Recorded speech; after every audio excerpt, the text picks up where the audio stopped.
Our candidates tonight are Sara Nelson and Nikkita Oliver. First, I want to introduce you to our moderators. Oh, see, I didn't memorize these bios, so I do radio, all right? I'm on television now, so. Our moderators are Mac McGregor, and Mac has been a world champion martial artist and has now coached 58 national champions and 29 junior Olympic champions. Mac is an educator and an activist.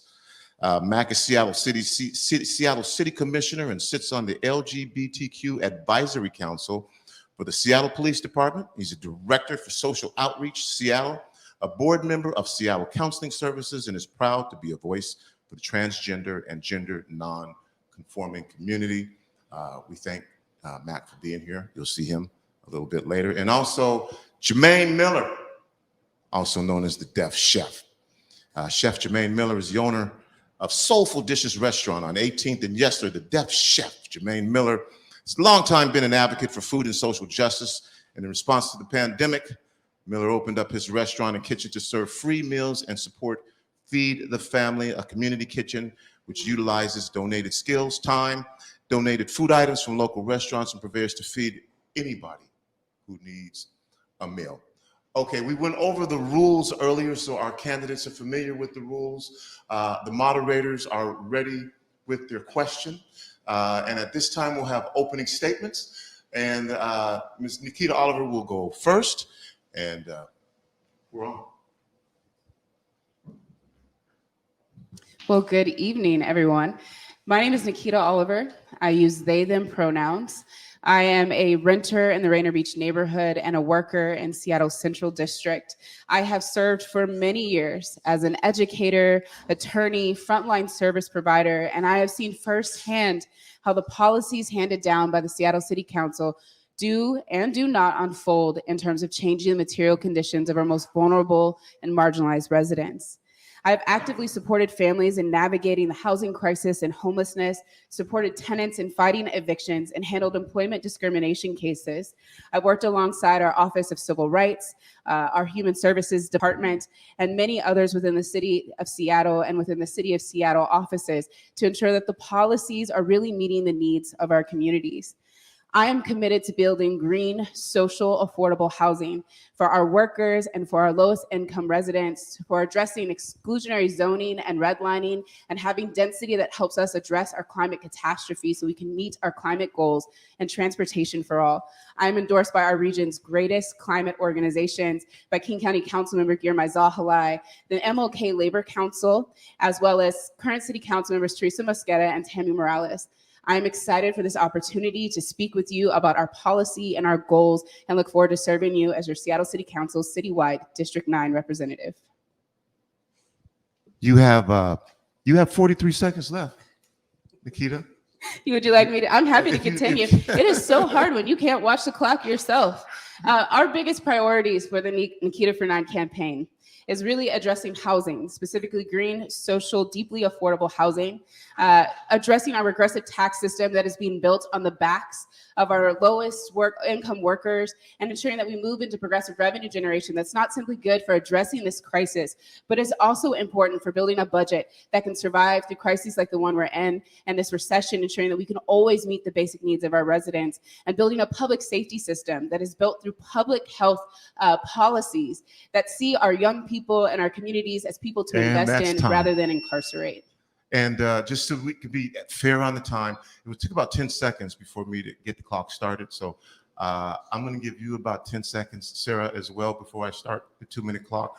And then I'll just warn both of you, because I know the conversation can get caught up in it. At 10 seconds, I'll probably say 10 seconds, just so that you know where you're at. I don't want to confuse your train of thought, but for both of you, when it gets to 10 seconds, I might say 10 seconds, just to let you know. So you're going to be on the clock in about 10 seconds, but right now you can go. Opening statement. All right, everyone. Thank you so much for this opportunity to converge. To everyone who's made this event possible, I look forward to talking to the community and introducing myself a little bit tonight. I am a lifelong Democrat. I'm a mom of 2 kids, 2 teenage boys, and I moved to Seattle in 1990 to get a PhD in anthropology. Ended up bailing on academia to work in public service and spent 10 years there passing legislation on affordable housing and transit and climate protections. And I know how good policy is made by bringing people together, paying attention to details and listening. And I'm also a small business owner. My husband and I started Fremont Brewing in 2009. And I got to admit, I've taken some heat for being the small business owner, in this race. But I think that's important because small businesses are the job creators and the nodes of our communities. And they're really struggling right now. And I believe that access to opportunity to build generational wealth is key to transformational change. That means jobs, job training, foreclosure prevention, access to capital, and just help navigating the maze of bureaucracy. And I can do that because I've got that lived experience starting a small business and helping others. So I am running to bring my experience to bear on just helping get over the failed policies that have gotten Seattle into this place, homelessness, gun violence, displacement, and just get us on a track for a better future. So I am looking forward to the conversation today, and thank you very much for tuning in and caring about this election. You still have 20 seconds. I'm wanna forfeit your endorsed. time? Sure. I'm endorsed by the unions that have built this city, the ironworkers, plumbers and pipe fitters, electricians, Local 46 and 77, the machinists, and the Building and Construction Trades Council. And why do they endorse the small business owners? Because we're aligned on the goals of a strong economy and good jobs. All right, now you know who the candidates are. If you follow Rainier Avenue Radio, you know what's up next. You know how we get down. Bringing you Mr. Mac McGregor. Mac, you'll be asking the first question for both candidates, and you would direct that question initially to candidate Oliver. Okay. Thank you, Tony. I am currently the co-chair of Seattle Renters Commission. So I have a question about rent. We have an antiquated law in the state of Washington that bans any city or county from implementing rent control. I want to ask each of the candidates how they feel about the city of Seattle pushing the state to change the antiquated law around rent control. The recent census said there are more renters in Seattle than there are homeowners. So this is an important issue for all in Seattle. Candidate Oliver, you get the question first. You have 2 minutes. You're on the clock. Well, thank you so much for this question, Matt.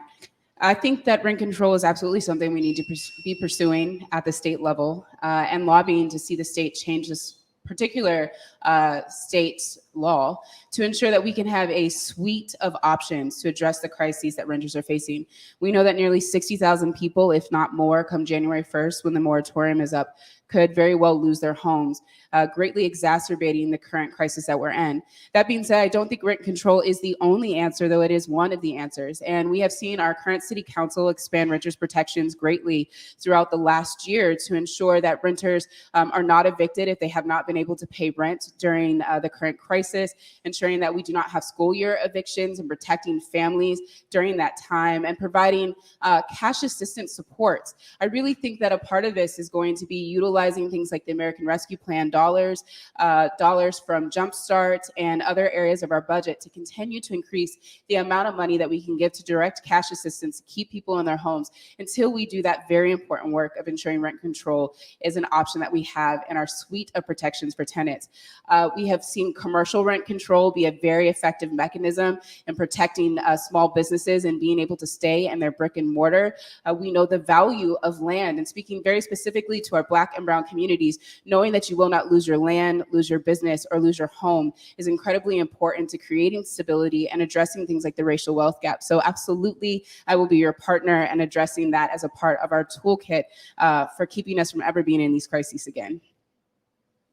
You have 30 seconds if you'd like to use it, or would you like to forfeit it? I'm happy moving on to Sarah. Thank you so much. Okay, same We're question. kinda talked out. Candidate Nelson, do you need the question repeated? Do I support rent control? Or are you good? Or do you I'm good. Okay, let's roll. So I campaigned for the statewide income tax because Seattle is a very regressive tax structure, and that lost. But I think that we need to bring something like that back, and I would support perhaps a statewide rent control. But I'm concerned about Seattle-only taxes because it creates a patchwork of legislation that is difficult to administer, and it has different impacts on Seattle. And so I think that a better way of helping renters is right now in this crisis, direct cash payments to renters, and that will help them stay in their homes, and it'll also help our small landlords. You know, small landlords rent to 65% of the people in this city. It'll help them hang on to their property, because if they go out of business and those are redeveloped, they'll be market rate units and large homes that people can't afford. So I am thinking that I'm looking at other cities that have done rent control, and San Francisco, New York, and it helps the people that have apartments right now. But we're a growing city, and it has been shown that rent control inhibits the construction of new units. And so we have got to make sure that we're not inhibiting the construction of new housing for our growing city. And so those are the things that I would have to weigh if this proposal came forward, but I have not seen enough evidence to show that rent control is the best way to go about addressing our housing affordability crisis. 15 seconds. You want to forfeit that 15 seconds? Sure. All right, we'll go to our next moderator, Jermaine Miller. Jermaine, your question will initially be directed to candidate Nelson, and you'll have 2 minutes. How you doing today? Hi. Thanks for coming. Yeah. Thanks for having me. I'm gonna keep it simple. I'm gonna kind of piggyback off Matt. Cost of living goes up literally every single month. Wages don't. I'm a renter. I'm a small business operator. What steps can you help us to take to keep our wages competitive with the cost of living that's going up daily? 2 minutes, candidate Nelson. Sure. I supported the $15 an hour minimum wage in Seattle, and I think it might be time to revisit that. You know, and I also think that it's important for small employers to offer more than just, you know, by law what's required in terms of wages. I think that that offering the benefits like healthcare and paid family leave, subsidized Orca card, retirement plans. These are things that workers need in addition to a paycheck, because no matter how much we raise the minimum wage, it's probably not enough to get by in a city, because there are all these other expenses that workers and their families need. And that's what Fremont and Brewing does, is offer those benefits. We need to figure out a way how to push small businesses in the private sector to take on that responsibility of going above and beyond for their workers. No, thank you so much. I really appreciate this question, because we talk a lot about the racial wealth gap. But we don't necessarily talk about the ways in which not having access to a prevailing wage, or even as a small business, not having access to the capital to provide your workers with a prevailing wage, is a part of the obstacle to addressing that wealth gap. We know that a white-owned business is valued at 12 times the value of a Black-owned business in our region. And so as City Council, I think it's important that we start putting things in place to support businesses and being able to thrive. So one of those is really thinking deeply again about expanding commercial rent control to not simply exist during this crisis of the pandemic, but making sure that it stays in place so that small business owners know they can remain in their brick and mortar. I think the next step is developing incubation models that are connected to our zoning plans that push developers to have smaller build outs of buildings on the first floor of those buildings, so that small businesses know that there will be affordable spaces for them to move into. The less a small business is spending on space, the more that they can invest in their workers. And I also think that our city needs to be investing in a behavioral health system of our own, leveraging one of our 7 progressive revenue options so that workers have access to healthcare options that don't have to be dependent upon employment. Healthcare for all has to be one of our priorities at the state, county, and city level, and also at the federal level. And anything the city can do to take the burden off of workers, but also small businesses, and ensure that people have access to healthcare networks is going to be a really important part of keeping people healthy and supporting prevailing wages. And at the city level, we do a lot of contracting with small businesses and nonprofits. And so we need to use the power of the purse. When we contract for development or we contract for services, ensuring that instead of awarding the smallest contract so we can save money, we award at the highest levels, telling businesses, telling social service providers that they have to give their workers not just a prevailing wage, but a living wage. We know that to live effectively in the city of Seattle, you need nearly $25 an hour in order to support a single individual. Imagine if you have a family of 4. So having prevailing wage jobs, setting the example, starts at the city level. Thank you. Mac, you are up again, and your question shall initially be directed towards candidate Oliver. And before you do that, do some shameless self-promotion and remind everyone that they're listening to Rainier Avenue Radio.world. This is our community election connection debates. We have probably done about 40 of these over the last 2 election seasons, and we're happy to bring you information to give you perspective on how you'd like to use your all-important vote. That's what this is about. Your vote matters.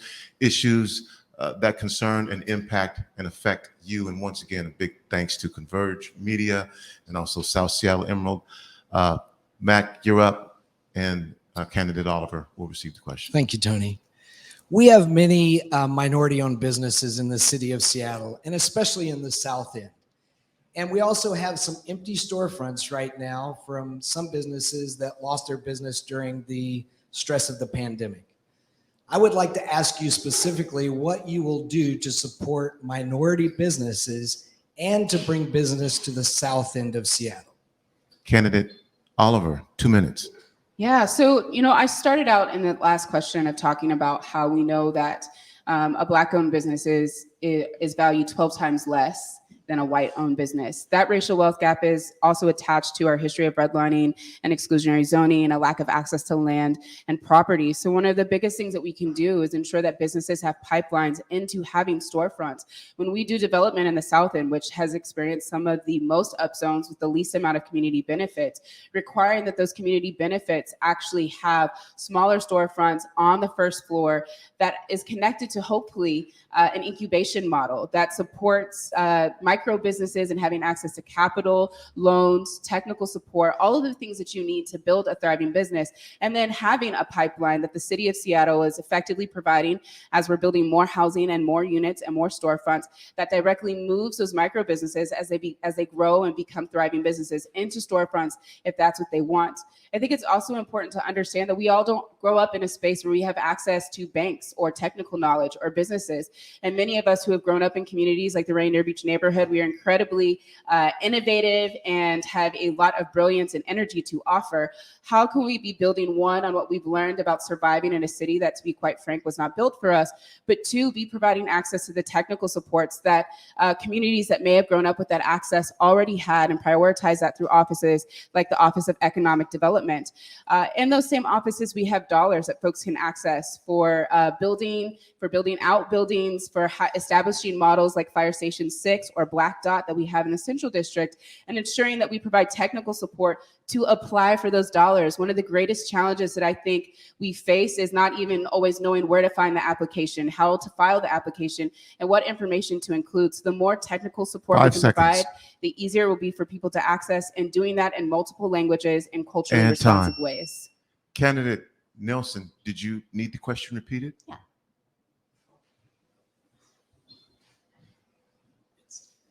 We have many minority-owned businesses in South Seattle, and we also have some empty storefronts from businesses that lost their way during the pandemic, of course, the stress of the pandemic. What will you do to help drive businesses to South Seattle and to support minority-owned business? 2 minutes. Well, I've thought a lot about this. I mean, I know how hard it is to start and grow a business in Seattle. And yes, I have the advantage of a home that I can put up for collateral. And having worked in the city, I understand the different incentive programs that that a small business owner can access to help start. But when I'm talking to Black business owners in Seattle, I hear things like, my loan was not accepted because I didn't have enough documentation. And that is an expression of the racism that Black business owners face. That's what I was hearing from Theo Martin, who's the owner of Island Soul. You know, he had to go from bank to bank to bank and have an accountant help him get all the information up front. That is discriminatory, and that needs to change. Another problem is access to low interest loans. It's really hard to do that if you don't have an airtight business plan, but a lot of folks need technical support to build a business plan. We need to provide more of that, or partner with our business schools and get students to help these burgeoning business owners to figure out how to do it from the get-go. And when you talk about displacement of businesses, the small storefronts, what's going on right now is that developers are coming in and they're buying 3 or 4 storefronts and making a big project, mixed use, oftentimes housing on top and retail on the bottom. Well, that space is too big now. And so there needs to be flexibility in the building code so that small businesses can move in. Flexibility, like where do you put the wall? Where can you put the plumbing? We need to start with yes and figure out what are the barriers to allowing these small businesses that were displaced to come back and to invite new small businesses to come in. And so I've thought a lot about this, and frankly, some of the things I'm hearing from minority-owned businesses in the South End are the same that I'm hearing from everyone. I want someone to stop robbing my business and throwing rocks from my business through my windows. So we have to focus on that as well. And the next question will be from Jermaine Miller. And that question will initially be directed towards candidate Nelson. Okay. We're having a lot of issues with school right now, from protocol to scheduling to getting the kids to school on the buses. So my question is, what does basic education look like for us moving forward with the pandemic being projected to go past 2023, possibly into 2025? Candidate Nelson, 2 minutes. So hopefully our goal should be that all the kids are in school and they stay in school. That's going to require vaccinations of everyone, and the city can help fund the renovation of some schools so that they have the proper ventilation. I know that the school district has a capital levy coming up, and that can help. But we need to partner with the schools. But here's the thing: we need the ability for every child to be able to attend school from home if necessary. That means municipal broadband. That means tutors to help kids that can't really figure out how to be online from a computer at home that is hopefully given to every family. So the city can play a big role in making sure that there is equity, so that if we have to have kids learning from home again or still, that we do everything we can to make that possible. And when it comes to the hours that kids are in school, there's a big problem because parents last year had to drop their kids off and pick them up at Seattle Public Schools after just 2 hours. That's a huge burden on parents that have to work. So figuring out how to provide for help getting kids to school, or funding tutors to make sure that they are able to learn from home. It's a big mess because these are 2 different jurisdictions. And if I were the boss of schools, I would have a lot of ideas there. But I think that where the city can really help is definitely on broadband, access to technology, and help with childcare before and after schools. You have 18 seconds left. Do you want to forfeit the time, or you want to use the time? Mostly, I think that the city should have a plan. We can't be just going from the report from public health on what the numbers are right now and then having schools stop and open, et cetera. We need to have a plan for every single contingency. Candidate Oliver, would you like the question repeated? No, I'm great. Thank you so much. So I'm an educator. I've worked in many of our Seattle public schools off and on for nearly 17 years. Started at Graham Hill Elementary School, Aki-Kurosi Middle School, Rainier Beach High School, Cleveland High School, Franklin High School, Garfield High School, Chief South High School. So I have been in our schools, and just want to first shout out our educators, our young people, our families for the work that you're doing.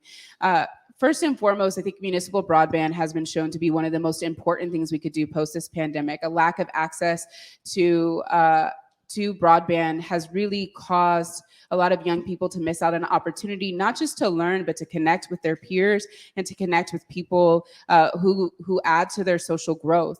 Secondly, I think continuing to expand funding to the Department of Education and Early Learning within our city. When we look at what departments get cut first, it is often education, it is often parks, it is often libraries. And so as a city, if we're really committed to seeing our young people thrive, that means that those are the last places to receive cuts and the first to receive additional funding.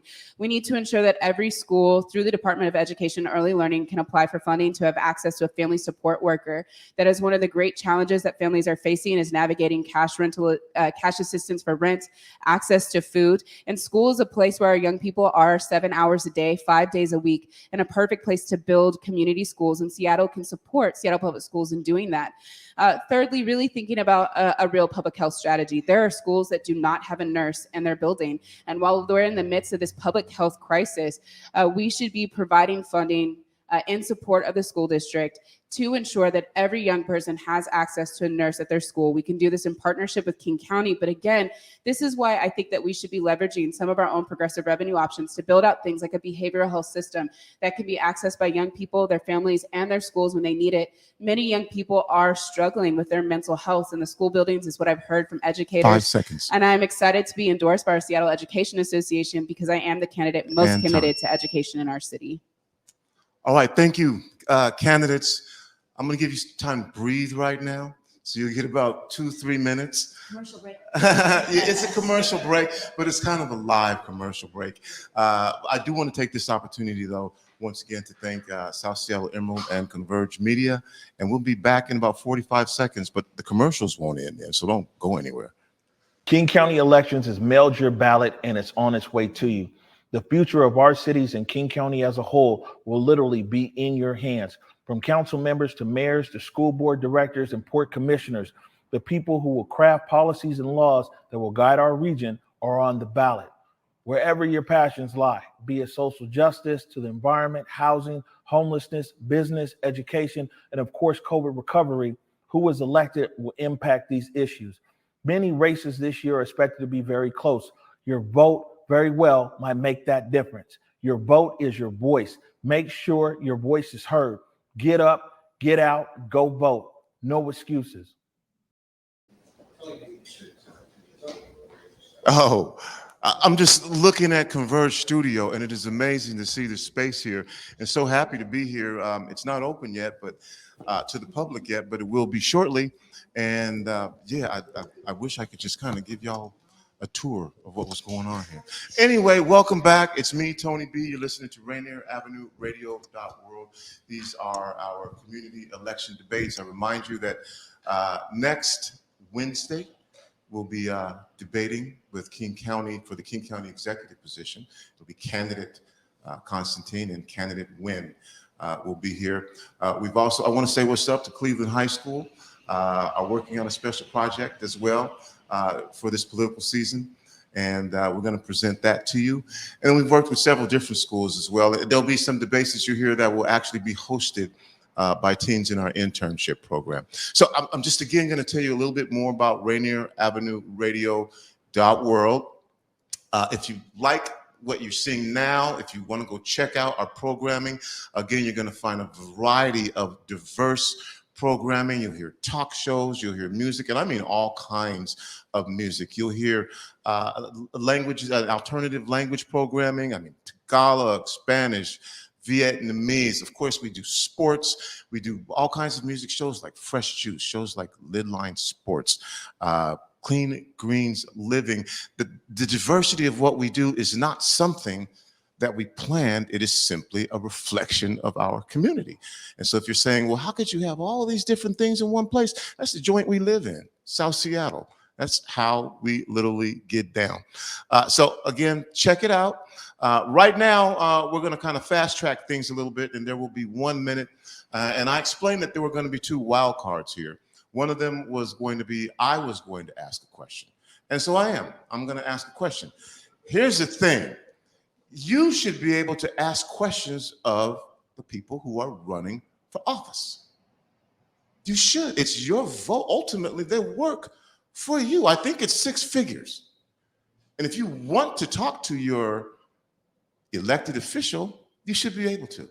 And you should especially be able to talk to them when they're asking for your vote. So I know everybody's not going to get a chance to do that, but a lot of people have different questions. So I'm going to ask mine, and then we'll go back to our moderators. And so here's my question to both of you.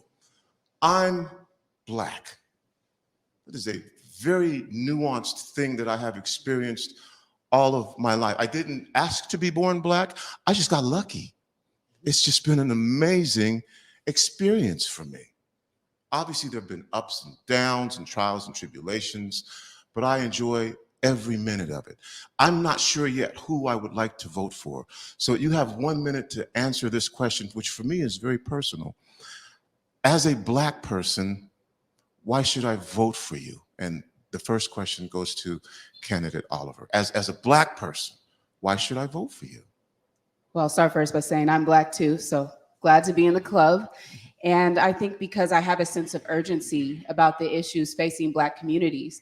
I, like so many Black people, am tired of hearing about incremental change, or maybe we will eventually address the root causes of the racial wealth gap, or maybe eventually we will address the legacy of redlining, exclusionary zoning, and weed and seed.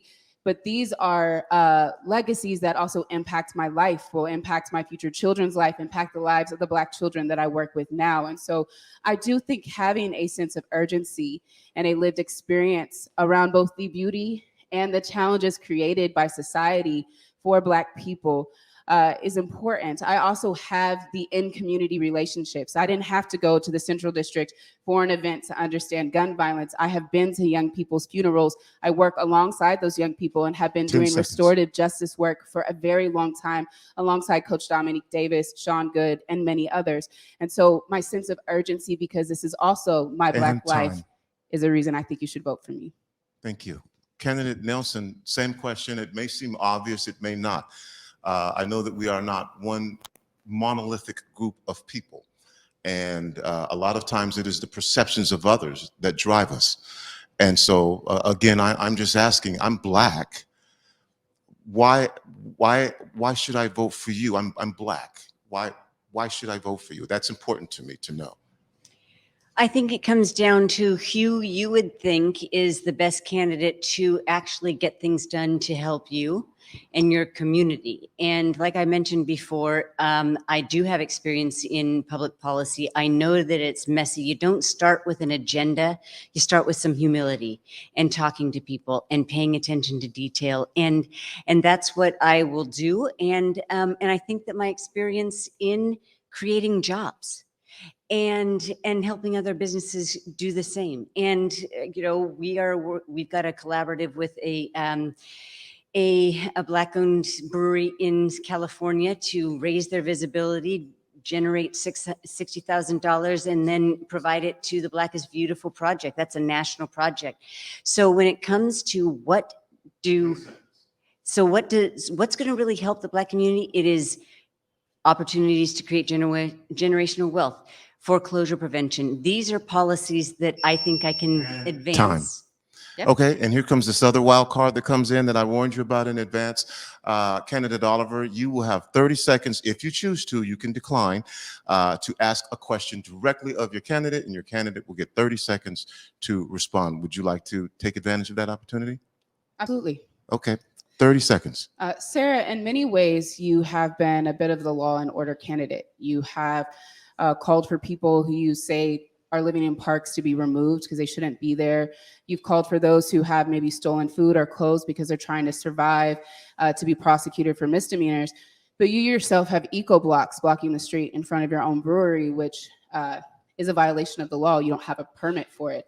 Why is it that those folks should be prosecuted and your own law violation should be accepted?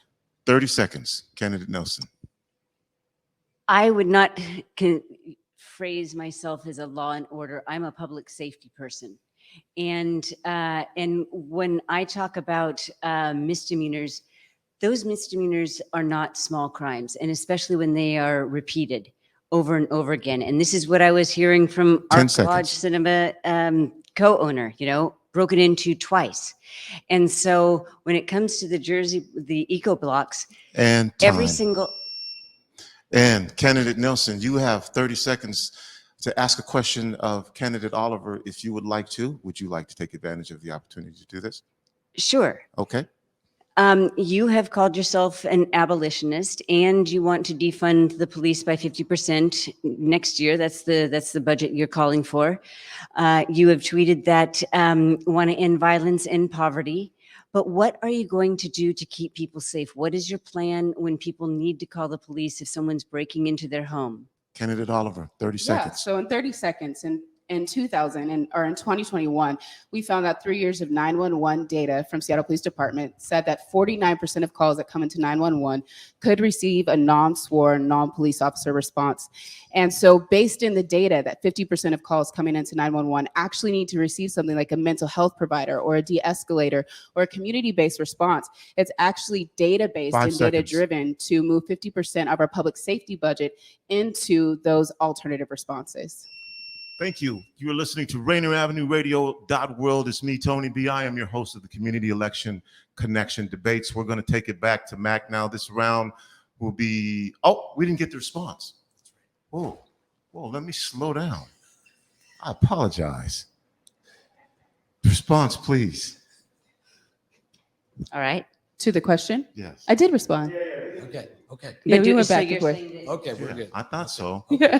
All right. I'm happy to There's no respond. I could response, no elaborate. response. Well, we were missing one. I just wanted to make sure. I want to make. Okay, then we're back on track. Yes. Okay. All right. Well, Matt, you get the first question. This is the 1 minute round. And so hopefully you had the 2 minutes, you took advantage of it. Now it's going to be a little quicker. I hope you don't have to talk in sound bites, but this will be the 1 minute round. Mac, your question will be first, and your question will initially be directed toward candidate Nelson. Okay. As you all know, I'm a gender educator and activist. And Seattle's narrative is that it's a progressive city, and yet there's a huge gender pay gap, even within city employees in Seattle. What will you do to close the gender pay gap, which affects not only women, but also gender fluid and transgender folks? Candidate Nelson, 1 minute. Well, it's not just making sure that there is equal pay for equal work, but there has got to be a plan for elevating women and gender fluid individuals to levels of management.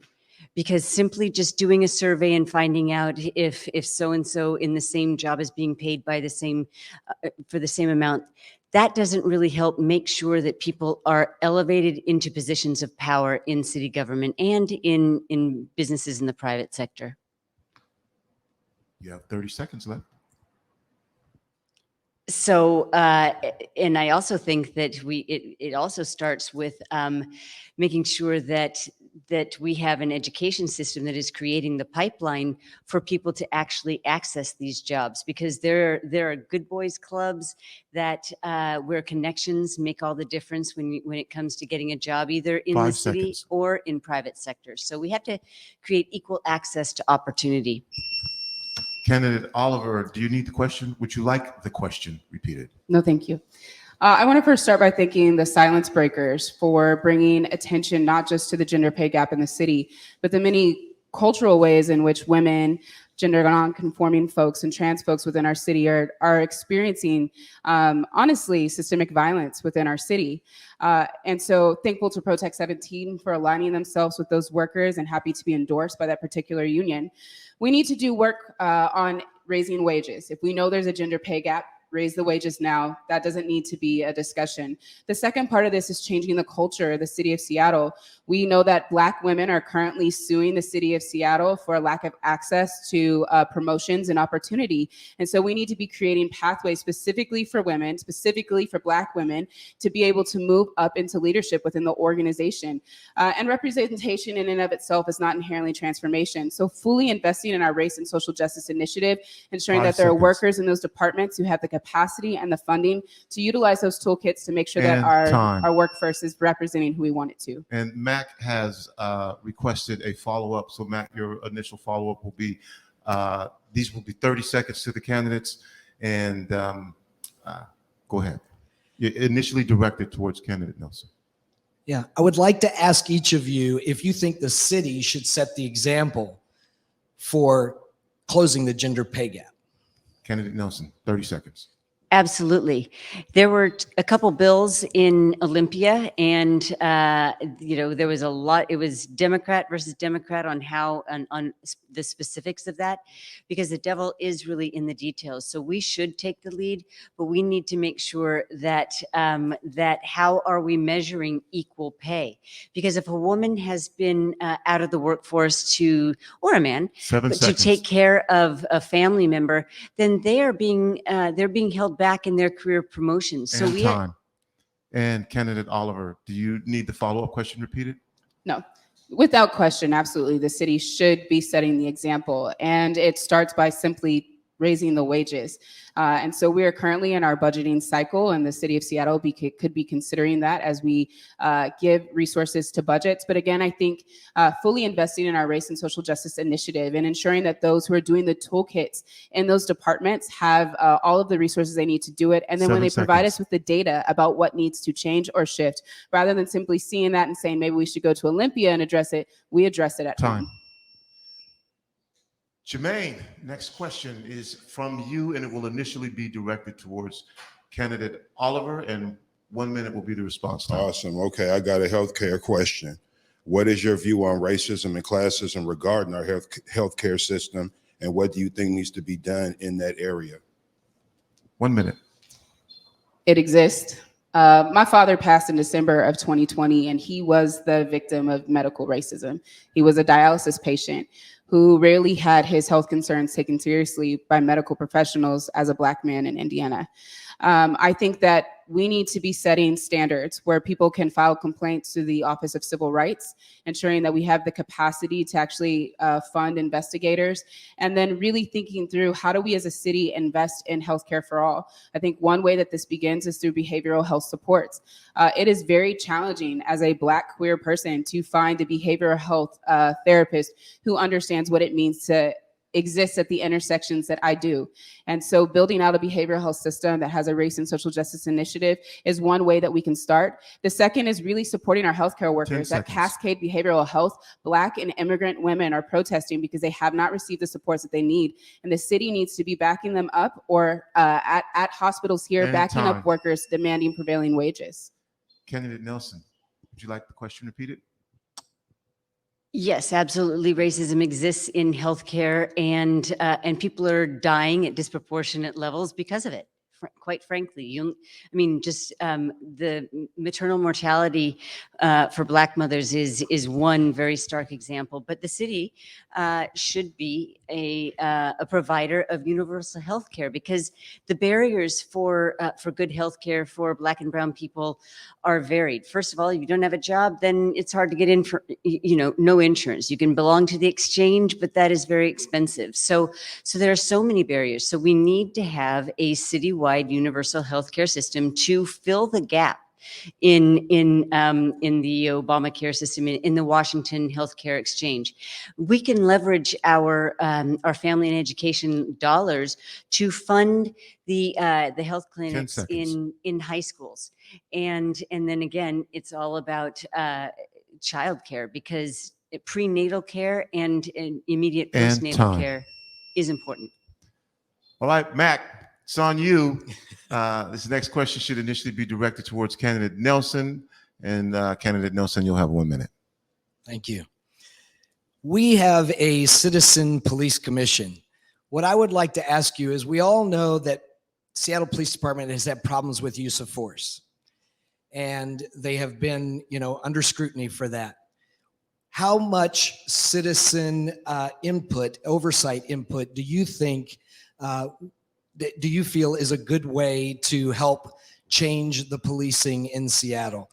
How much do you feel that they should have, how much power do you feel like they should have over the police union, for instance, who defends officers who have had multiple use of force infractions? Candidate Nelson. You mentioned the Community Police Commission, and they brought forward 268 items that were incorporated into the 2017 Police Accountability Legislation Ordinance, and only 32% have been fully or even partially implemented. So we start there and making sure that those community-driven items are met and are tied to the renegotiation of the SPOG contract. There does need to be more civilian oversight in OPA. That's absolutely clear. The best way for a better civilian oversight is to eliminate arbitration altogether. And that has to happen at the state level. Council had an opportunity to support Senate Bill 5134, 10 seconds. but they did not support it. That would have made the strongest improvement in police accountability. Candidate Oliver, 60 seconds. So I think a major problem with what has been happening is the Community Police Commission has no authority. They can only make recommendations. So first, ensuring that commissions actually have real authority to effectuate change. The second part of this is I don't think any amount of accountability legislation should be connected to the collective bargaining agreement. SPOG should have no opportunity to negotiate the rights or the protections of citizens and residents when it comes to being able to move through this city free of excessive use of force or racial disproportionality in policing. And I know that will be a big uphill fight, but I've been endorsed by the MLK Labor Council, who in 2020 kicked the Seattle Police Officers Guild out of their affiliate because they recognize that issues of accountability should not be negotiated away through a contract. And I am confident that we have community support to make sure that in this next negotiation, we can find ways to ensure that in community is included at the table, that the 2017 accountability legislation is fully implemented, and that accountability is not something that is a part of that collective bargaining agreement. Thank you. Jermaine, welcome back. I'm back. And your question will be directed initially to candidate Oliver. Okay. So initially I was going to ask another question, but since you brought up accountability, I'm going to keep it here. I have been hearing the word accountability being used a lot. When you get in office, what would accountability look like for you and your team as far as responsibility to the people? Absolutely. 1 minute. I think what's important is I show up in community. I've been in community. I'm not fresh, especially to our most marginalized and vulnerable communities. I think the way you campaign is emblematic of the way that you will be a part of this governing system.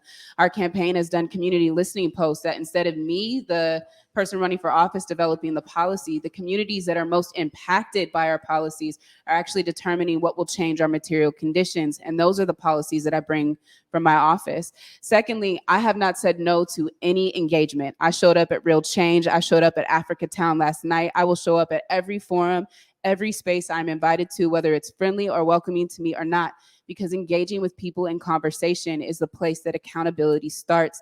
And lastly, you will see me in community. I may not be able to be everywhere all at once, but I will show up as often as I can, especially in our communities, like our Black and Brown communities, who have been dispossessed by this political system and have experienced the worst parts of its racism. Candidate Nelson, would you like the question repeated? Yeah, I want to add on to the reform question before, though, because my opponent does. Okay, this will count in your time. Okay, yep. Okay. Just would you repeat the question one more time? Oh, Jermaine, yeah. please. Oh, wait. Yeah, just go. I just Okay. want to make sure that the audience knows what's going on. Okay, basically, what would accountability look like for Sure. you when you get in office with you and your staff as far as being accountable to us, the people who vote you in? Yeah, Okay, here's that's the minute question. You can answer however you want to about the other thing too. You're on the clock. okay. So to me, accountability is good governance, and that means, first of all, identifying a problem, and then bringing people together, stakeholders, to discuss what is the best fix, and then how are we going to pay for that? and then deciding, is that the best use of our resources? And then giving time for public input and slowing legislation down to really consider. I'm talking about accountability in the legislative process because that's what I'll be doing. I will be advancing legislation and passing laws. And of course, part of that means bringing in all viewpoints. And this council seems to be just listening to the voices of the loudest people in the community. And I've heard that people do not feel included. And so what accountability and how I will model accountability is by 10 seconds. seeking, incorporating, and actually getting back to my constituents and showing this is how your money will be spent. And that's time. You have been listening to the Community Elections Connection live on Rainier Avenue Radio.world. We've been happy to present this to you, and equally as happy to have this powered by Converge Media and South Seattle Emerald. There will be more. As I mentioned before, we'll have a group of students from Cleveland High School who've been doing some work, and we're going to share that with you. We've got some other students who are participating who will be actually moderating a panel discussion. And then next week on Wednesday, we'll have the King County Executive debate with candidate Constantine, Executive Constantine, and then candidate Joe Nguyen. So now is the time for final words. And first of all, I would like to thank each of the candidates for being here, for answering the questions, and you know, for running for office. But you have to make a decision now. So this is, you know, I don't know, you might want to call it the final round. You know what I mean? And sometimes that's what decides it. It's your vote. Use it the way you want to. And candidates are going to have 2 minutes now. See if they have anything that you want to say in these last 2 minutes that can help you make a decision. Candidate Oliver, 2 minutes. Well, first of all, thank you so much, community, for spending an evening with us and being informed voters. I am incredibly honored to be in space with the Emerald, Rainier Avenue Radio, and Converge. Seeing Black media thriving in our city is a powerful thing. I am running for Seattle City Council because we can no longer wait for solutions that are commensurate with the crises we are facing. We have been in a state of emergency around housing since 2015. A racial wealth gap has existed in this city since its inception. Exclusionary zoning, redlining are issues that we can address in our next 2024 comprehensive plan and really begin to make strides, not just to address the housing affordability and homelessness crisis, but to get to the root causes that are driving them, ensuring that people have access to prevailing wages, benefits, and workforce development. As we move into an era of addressing the climate catastrophe and ensuring that our city has a Green New Deal, working with our unions and our labor partners to build out jobs in our green economy, to ensure that everyone has access to an urban tree canopy and have transportation for all so that we can decrease our dependency upon single occupancy vehicles is one of our best efforts to ensure that in 50 years, our young people have a green and thriving Seattle. I am honored to be endorsed by Seattle City Council members Tammy Morales and Teresa Mosqueda, King County Councilmember Girmay Zahalai, State Reps Kirsten Harris-Talley, Jesse Johnson, Tara Simmons, and Senator Saldana, as well as Congresswoman Pramila Jayapal.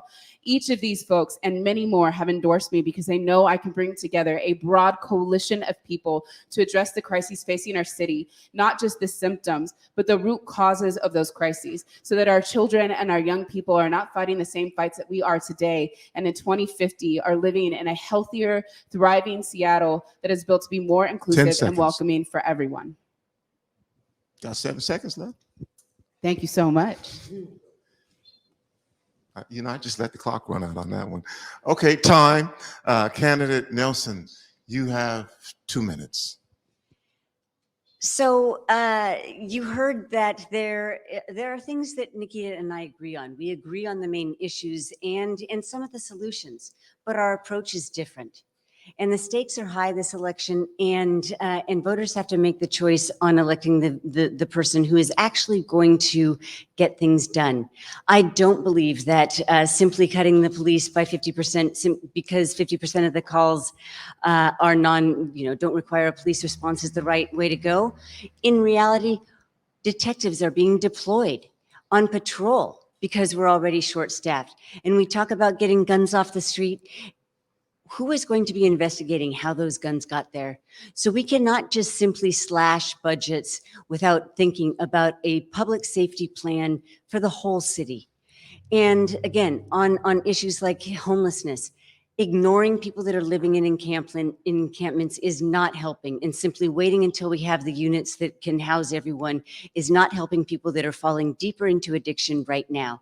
And so we can, I think that the choice is between someone who is going to kind of fall in step with the rhetoric and the ideological, bent and failed policies, or someone who actually has some plans to put in place right now. It's not as maybe lofty as massive getting at the root causes, but these are things that need to be done right now because we're in an emergency and we have to help our most vulnerable. I'm endorsed by Gary Locke and Reuven Carlisle, Gail Tarleton, Richard Conlon, Rasmussen, most of the old guard of city council, and Culture PAC and Allied Arts. And the diversity of my endorsements is because people think that I'm the best shot at returning Seattle, or at least getting it to a place where we can enjoy a healthy and safe city for everyone. Time. There you have it. Thank you, candidate Nelson and candidate Oliver. Thanks to our moderators, Mac McGregor, also Jermaine Miller. Big thanks to the Big O. My dude, man, I'm so proud of you, Converge Media. I'm loving it. Thank you for partnering with us and helping make this happen. And my dude, Marcus Green, I'm so proud of you too. It's just amazing what's taking place here. So that's about it. That's all the time that I have. I just want to say you can go back like in about 10 minutes and watch this again, and you can share it with a friend who can share it with a friend. And yeah, we can just keep this thing going. Again, the ultimate thing that we're hoping for, I'm not telling you who to vote for. We just want you to make the decision that's right for you in your own personal way. Or if you want to vote as a group or a block, however you want to get down, they were here so that you could be assisted with making your decision. That's it. That's all the time I have for Rainier Avenue Radio. It's me, Tony B, saying, remember, whether you believe you can or whether you believe you can't, you are probably right. I'm out. Peace. King County Elections has mailed your ballot and it's on its way to you. The future of our cities and King County as a whole will literally be in your hands. From council members to mayors to school board directors and port commissioners, the people who will craft policies and laws that will guide our region are on the ballot. Wherever your passions lie, be it social justice to the environment, housing, homelessness, business, education, and of course, COVID recovery, who is elected will impact these issues. Many races this year are expected to be very close. Your vote very well might make that difference. Your vote is your voice. Make sure your voice is heard. Get up, get out, go vote. No excuses.